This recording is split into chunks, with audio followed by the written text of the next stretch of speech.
totally apocalyptic. I need a haircut. What's up, Stu? Hey, Jim. I need my beard trimmed because it's starting to look kind of Grizzly I Adams just esque. shaved. I'm so proud. We knew you could figure that out. Yes. All I will right. say this: if I grew a beard like yours, Uh huh. mine would look like yours. What? What the hell does that even mean? I'd look like Papa Smurf if I let my beard grow out. It's all gray. Wow. Okay. Well, I'm gonna go eat a blue magic marker and see if I look like Papa Smurf. So awesome. I even have a wide tip over here I can use. And I got a marker too. You look Anyway, smart Alec. distinguished. Yeah, I hear you. Distinguished. I hear you. I hear you. All right. So what are we talking about today? Our topic is rise of the robots. Stu, everywhere I look on the news, everybody's going nuts over the AI thing. The idiots in Congress are going to try and regulate it, which I find absolutely hilarious. Well, I will tell you this: I'm not too concerned about that. The To be honest, regulation or the AI? the regulation. Okay. Why is You know, that? I think with anything, there needs to be some form of regulation, or at least modification of some sort.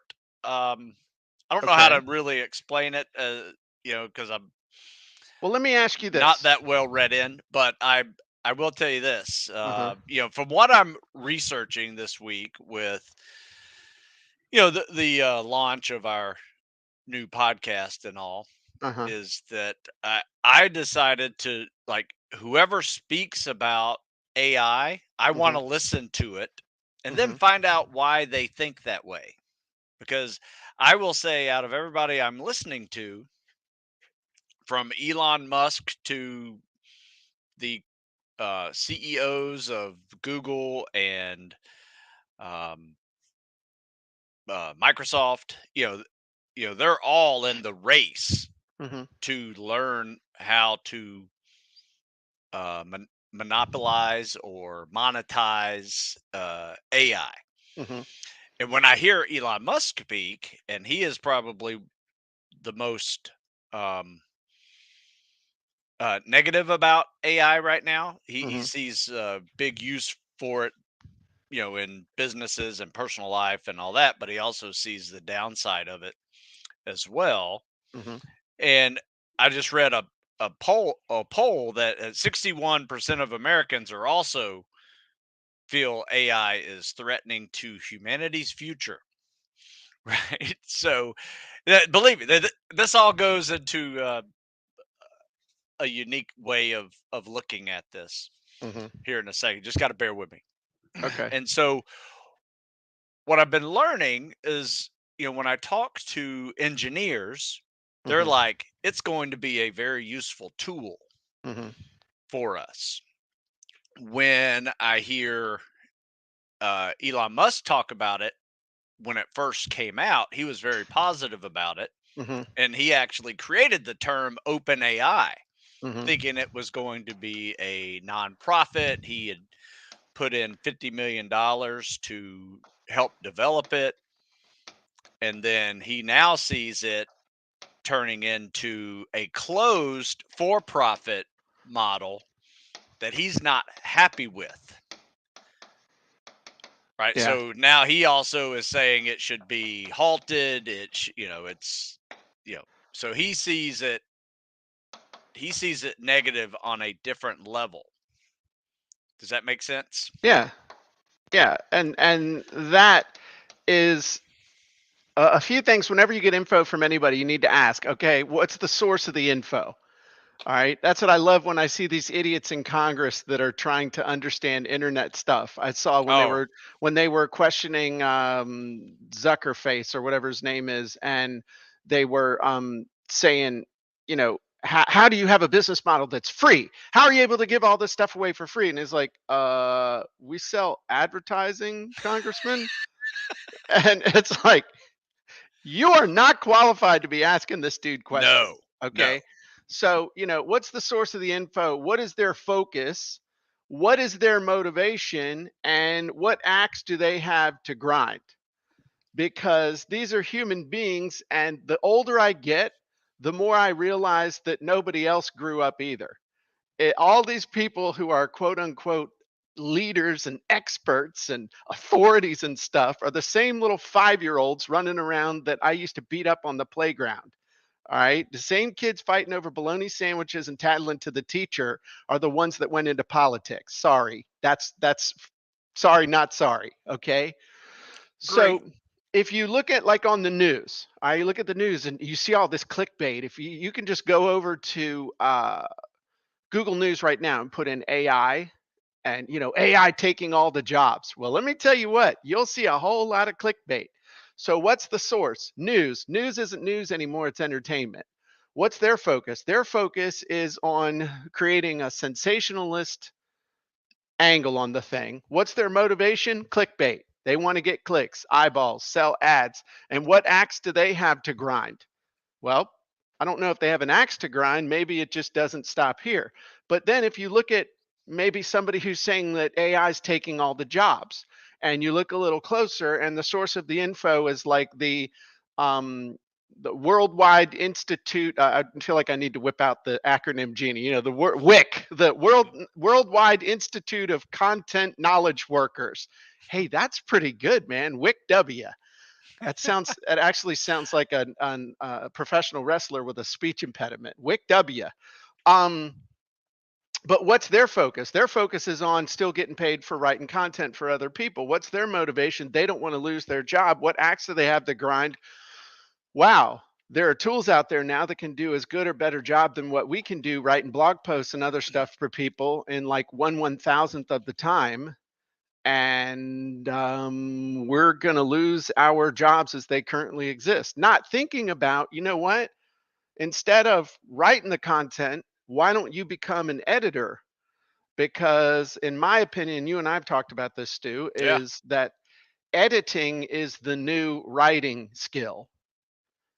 So that's something I would throw out there. So this is important. So continue, Stu. Sorry, I just kind of took over as I tend to do. You know this. No, no, no. That's good. No, I really just wanted to kind of lay the framework of, some of the things I have been reading and how I find, you know, like you said, what is the source of the info?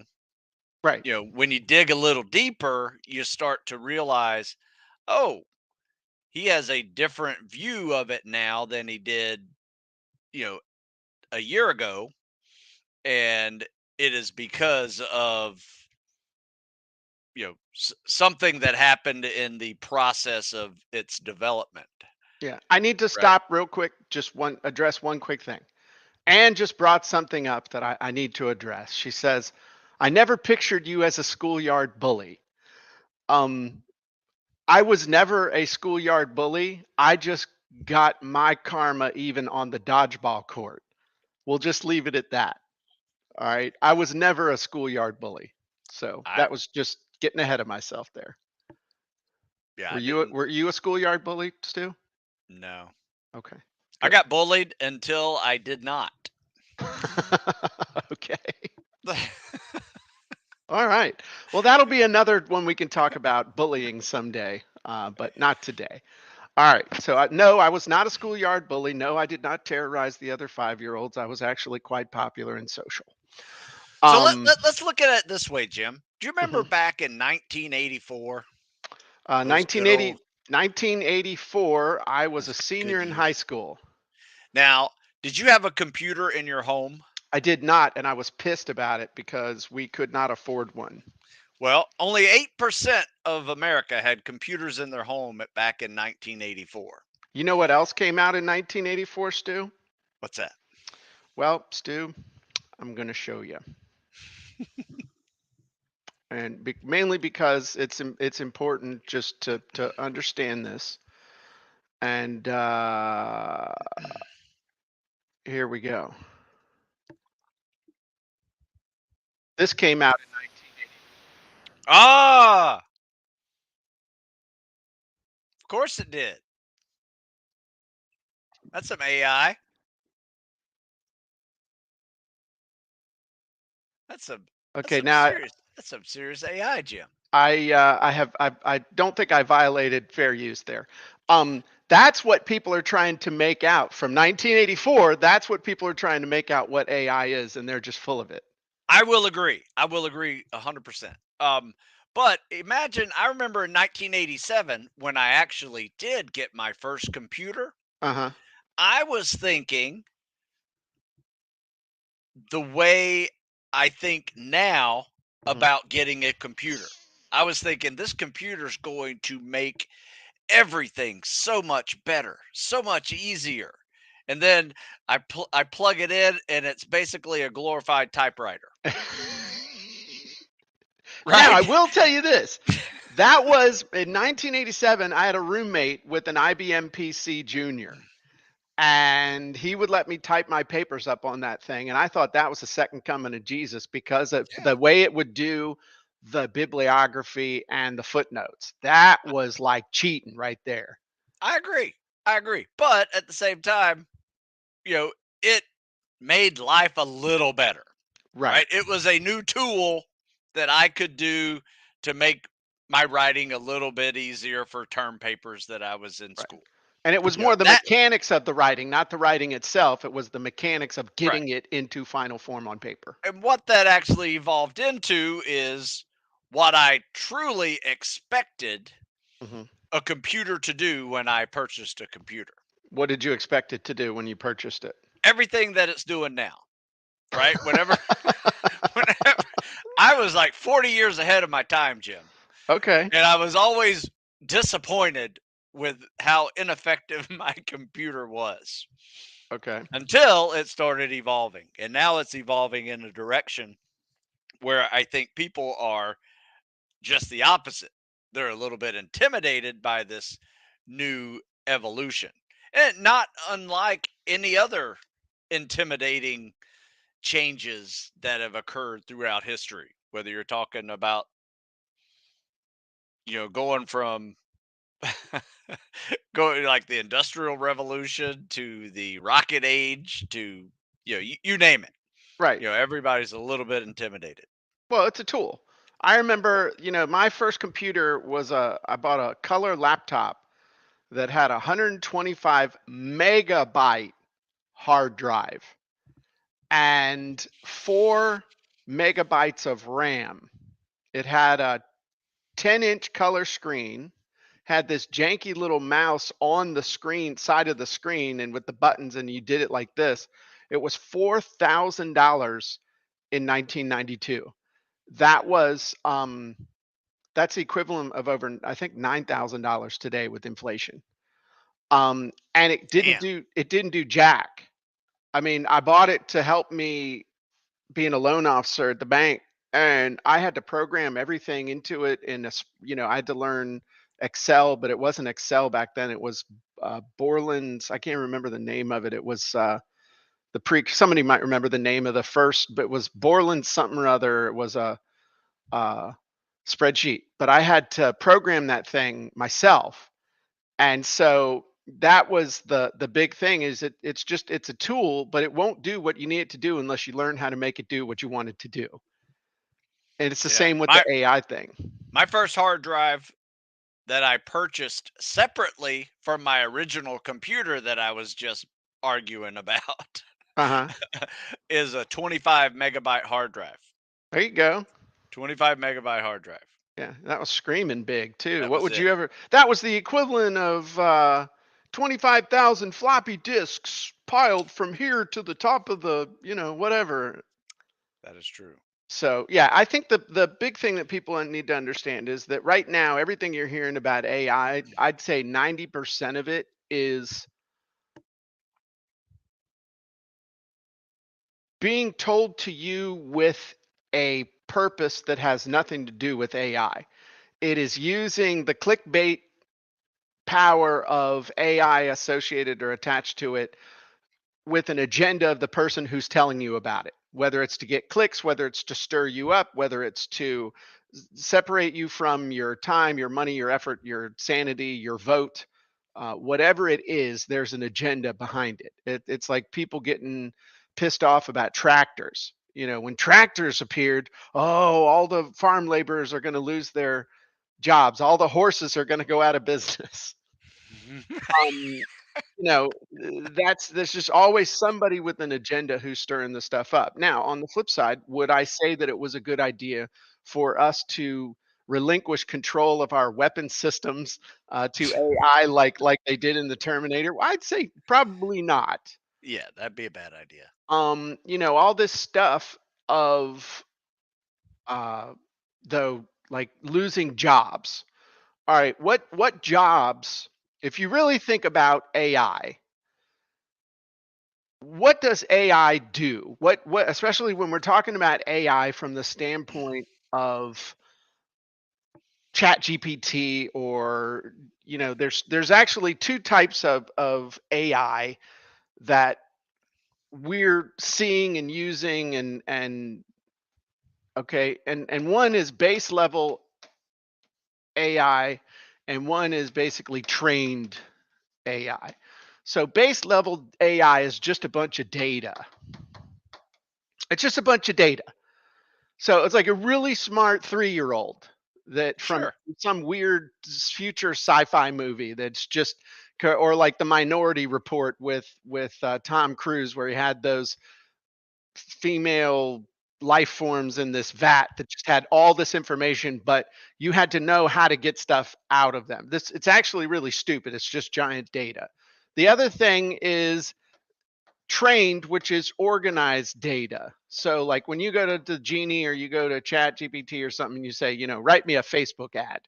Then that knows, okay, let me go look at Facebook ads and I'll write you a Facebook ad. Now, to what degree you get a quality result out of this still 100% depends on how well you know your customer, how well you can program the thing, how you're using the tools to have it learn and do all these other things. It's all about time, energy, and effort. And so all of this, though, is just generative AI. What everybody's talking about is generative AI or trained data sets. And a trained data set can only do a few things well. It can summarize, and it can analyze, and it can predict based on stuff it's seen in the past. So, summarize, it can look at a bunch of data or look at a bunch of things, and it can summarize it, slice it, dice it.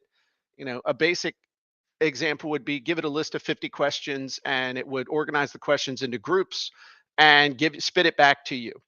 Analyze, it will analyze a bunch of stuff and then tell you, quote unquote, what it means if you give it the parameters of what it means. And then finally, predict. This is basically just predicting text.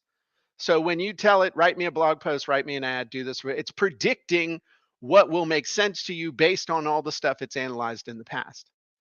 So whose job is going to be gone as a result of this? Well, somebody who's out there writing blog posts for $5 pretty much better start thinking about a different job.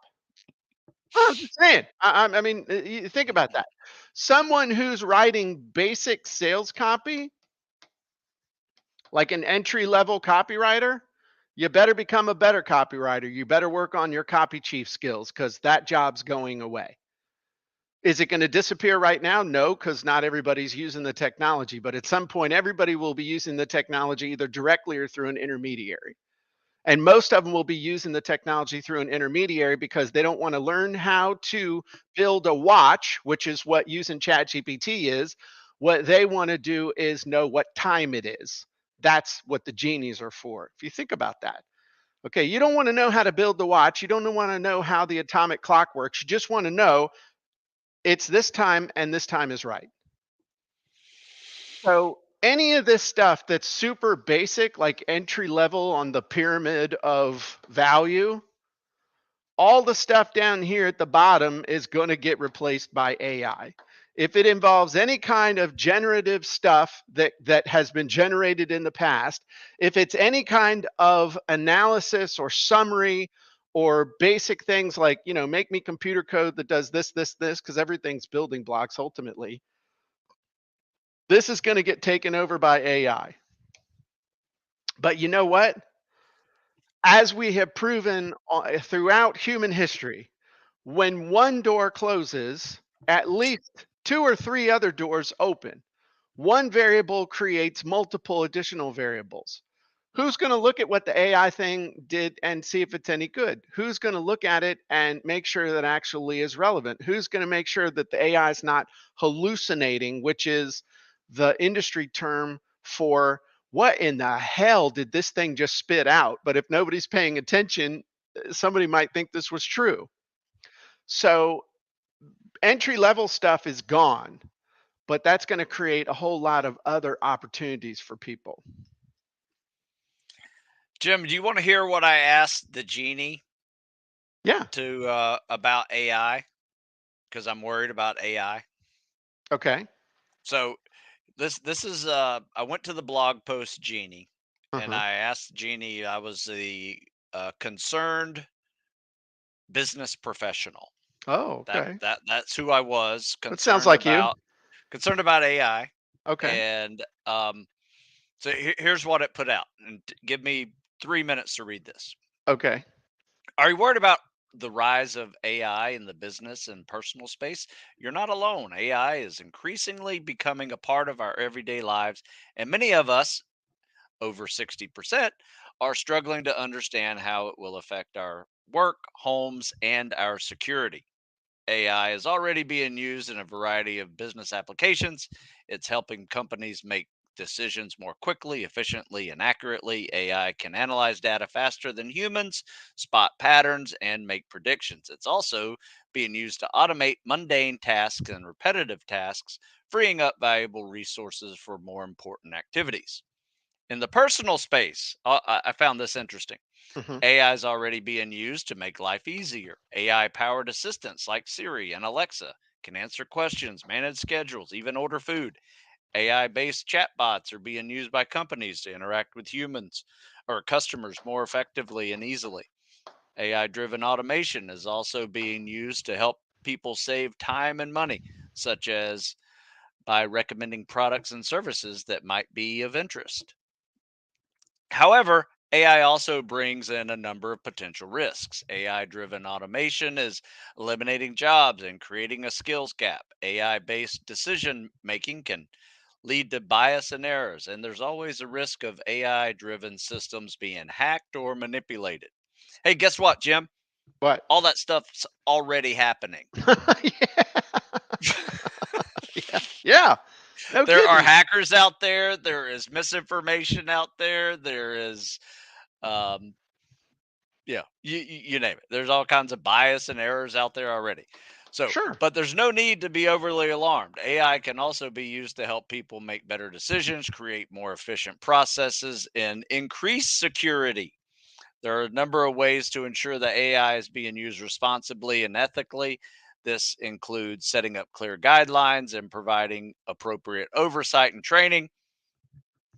And AI is the rise of AI is inevitable, but that doesn't mean we have to be scared. By taking time to understand AI and what it's be and how it's being used, you can make sure you're prepared for the changes it will bring. There you go. That was done by the Genie. blog post Genie there at Copy and Content AI.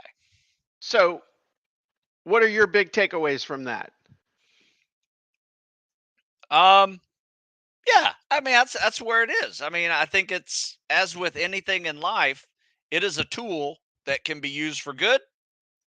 It can be used for bad, Right. But if you right? think about all the things that have come along even just in the last 20 years, but the printing press changed everything. Sure. Right? Then the personal computer, then websites in the World Wide Web, then social media, which I think is Satan. Um, then looking at all the things that have come, when one thing comes, everybody predicts the death of something else, but it normally is not the death of something else, it's the modification of something else. It's evolve or die or be uh, Yeah. absorbed. But let me ask you this: this is God's honest truth. This to me is the kind of sums up the idea. All right, if you had an MRI scan, would you rather have a doctor review it or would you rather have AI review it? Yeah, doctor, of course. Okay. I believe both. Really? Yeah, and I'll tell you why. You don't know what that doctor was doing last night. That dude could have been drunk. You could be looking at yours. No, it's proven You're that right. You're that right. when stuff happens, when the best time to have an operation is in the morning, the worst time is in the afternoon or evening. Why? Because this joker is tired. Poof. Okay, good And call. so maybe there's a little speck of spit from when he sneezed this morning. There's a little speck of spit on the screen, on the computer screen. He's looking at your MRI scan and misses that little dot, as opposed to the AI that would look through. Maybe it catches it, maybe it doesn't. This is where the two working together gives you a better chance of catching something that could be a big deal. So, everybody wants to get into this absolutism of this or that. I've always been of the opinion it's this and that. I want chocolate and vanilla. I want I am now syrup smarter, Jim. I am now and a smarter. cherry. Yes. This is where I just think it's that's at the core of why people are freaking out. It's like it's either going to be AI or it's going to be people. No, it's going to be people using AI to get a better result faster. And will there be certain people that get jacked up? Sure.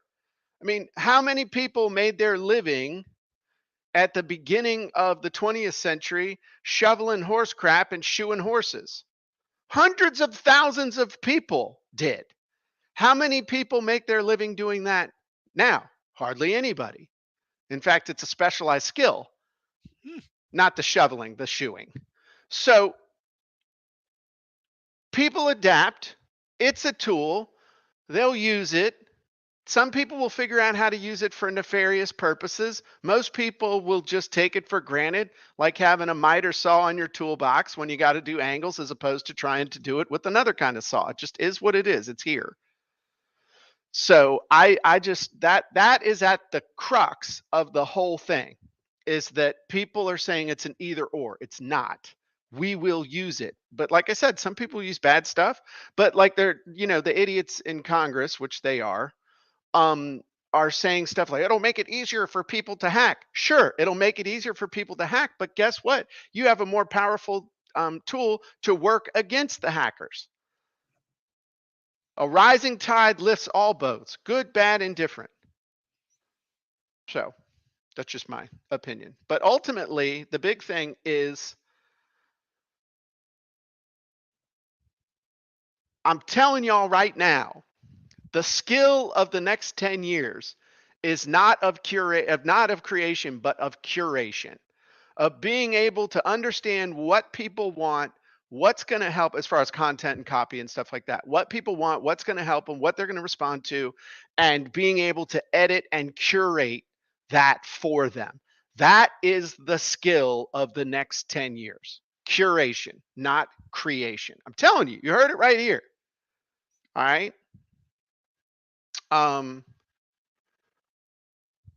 We had a couple questions in here. This is interesting. We had one from Carlin who said, what are your primary sources of information on AI? How do you curate what you pay attention to on AI? I basically just look at the news. I mean, I'm jaded and skeptical and other stuff like that, but I mean, I scan Google News every morning. I pay attention to what I see as the headlines that are going to be on the news. That kind of stuff. I have certain sites that I pay attention to. I look at the updates and stuff off of OpenAI, things like that. Yeah, I actually went to YouTube and searched names interview AI. So whoever I wanted to hear opinion about AI, I put that in there. That's Whether good. it was, Elon Musk or CEO of Microsoft, yeah, so I put in a whole bunch of different names and characters into that, and just there was always an interview with that person speaking about AI. So Now this was and that's really cool. That's a great suggestion. I mean, I didn't do that, but like here's the other thing. I know this sounds weird, but like one of my favorite things to do in high school and college was to do research papers. I learned that I was capable of doing my own research and coming to my own conclusions. And by building the argument behind that conclusion, I could prove to myself that my idea was either right or wrong and be able to prove it to other people, in that case, a teacher. So part of the problem is that most people, you talk about sources, the sources are out there. It's up to you to go and figure out how to put the information together into a coherent whole that expresses an idea or conclusion that's useful to you. So most people won't do that. And so that's why they get spoon fed crap from the media, and the media is able to influence people. But if you just get a book, I'll tell you right now, one of the books you need to get is right here. I keep it with me all the time. How to Lie with Statistics. All right. Great book. Was first written in the 50s, and it's basically will show you how you get manipulated with statistics. It was first published in 1954. How you get manipulated with statistics. And so most of the things you are told when you hear statistics are complete and total lies. Most of what you hear is a complete and total lie if someone quotes numbers, because the numbers can be manipulated into telling any story that they want, usually one with a self-serving end. The other thing that you need to be able to do is ask these questions. When you see somebody making a conclusion, when you see somebody doing something that sounds sensational, dangerous, or otherwise, just really like hair on fire stuff, who are they? What are they focused on? What's their motivation in taking this position? And what axe do they have to grind? And you could Another pretty key much, for me, Jim, is someone uh-huh. who's absolutist. Oh, yeah. Absolutism is a big key. Yeah. Yeah. Yeah. You're absolutely right. Good one. Yeah. I absolutely believe you, Stu. Um, so that would be my suggestion to what you asked, Carlin. That was a great question. Um, and I saw another question come in. I'm having fun with and learning about AI, but I'll be honest, I have concerns about the way it speaks to and what AI believes to be children and teens and the advice that it gives. That is because it has been trained on what's out there in the web, what's out there that has been digitized. It's like this giant carnivorous thing of data. And so if that's it's only spitting back the stuff that it has been fed. I do not believe it has the nefarious when if you go straight to the source, like straight to OpenAI or a source thing. I still don't believe that the people who are like making the data available have a filter on the thing. It just is what it is. But that's also a statement on what has been produced by people that put it out there. People manipulate data, manipulate the text, manipulate the information. And so if it absorbs manipulated information or biased information, then that's all it has to draw from when you ask it for something. Mm. So again, you have to be able, get back to the thing I said, being able to edit and curate. You have to be able to look at it if you're going to put it out into the world and say, is this correct? Is this right? Is this biased? So that's back to the human thing. But what a lot of people are is totally lazy and just let the AI do all the thinking for it. And, yeah, it sounds good. Let me throw it out there. Jim, if I were writing that article that I just read, Mm-hmm, and that, by the way, was an unedited version, that mm-hmm, is pure Genie output. mm-hmm. I would add in a quote from somebody. I would add in some statistics from some study or poll, and then I would probably add in um what's another one? Oh, a story, Sure. personal story about it. Yes. And then you take that generated content and you have curated it with some soul, and next thing you know, you have something that is now publishable in a way that makes sense to you and to people that are going to read that blog post. And you know what else you have? Something that would probably be undetectable by a Oh, GPT absolutely. content detector, which probably will become more important as we move forward. Yes. Because somebody's gonna all of a sudden say, okay, you've got to, one thing that they may do is one of the regulations they'll come out with is that you have to put a disclaimer on something that is AI generated. Now, I'm not an attorney. I don't play one on TV. I'm not giving legal advice. I've never given legal advice, all that good stuff. But in my opinion, me personally, the way I will operate is if I get the first draft from the AI and then I do everything that you just said, Stu. I mean, I go through, Yep. I do an edit, I add my own stuff, I do all this other stuff. It's no longer AI in my No. opinion. Now they'll find some way to split hairs, and if anything to do with it was AI, then you have to say that this was created partially with AI. But then that'll become so ubiquitous that people will just ignore it, because in the end all anybody cares about is what I'm reading, is what I'm listening to, is what I'm seeing, watching, or absorbing in through whatever way intravenously. Yeah, I Is mean, it anytime you go to Google, there's a chance that some of that research that it pops out is AI driven, sure? right? Or what it's given you. In fact, a lot of times, whenever they answer a question from someone else's article, Hmm. that is a process of finding data in people's article and leaving it on the Google page so you don't have to change pages. You're always on Google. Right. And that's so they're That, trying to that control the eyeballs. I'm not sure how sure. they make their money anymore with all the ads that they took out. I mean, I guess the people that they are running ads from are making enough money, or they're making it off of services and other I mean, stuff like that now. Google But Google bought YouTube for what, a couple of billion, and now they yeah, do a couple of billion a day in advertising. yeah, It's ridiculous. yeah, yeah, absolutely. Yeah. So I think the bottom line is that AI's here. AI's not going anywhere.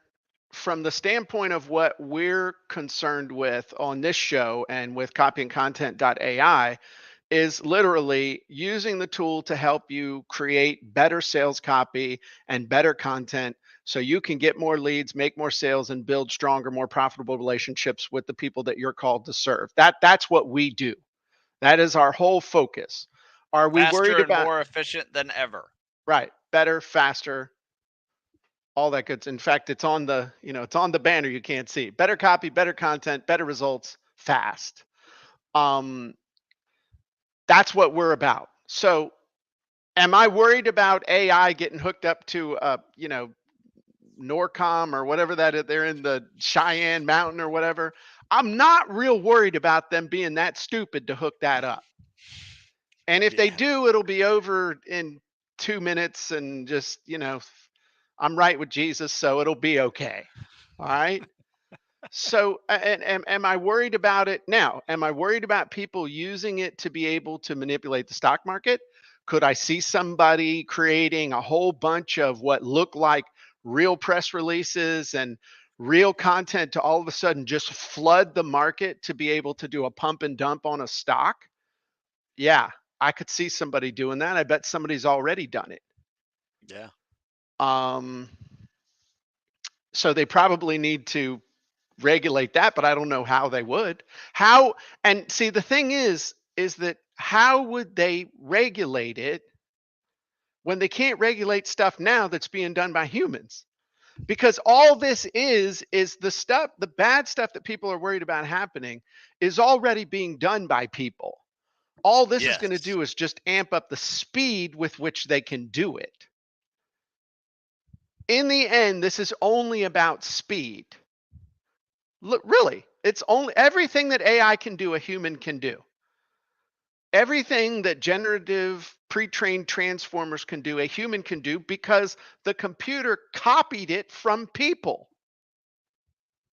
All it is now, though, is just speed. That's all we're talking about is speed. Everything is about speed.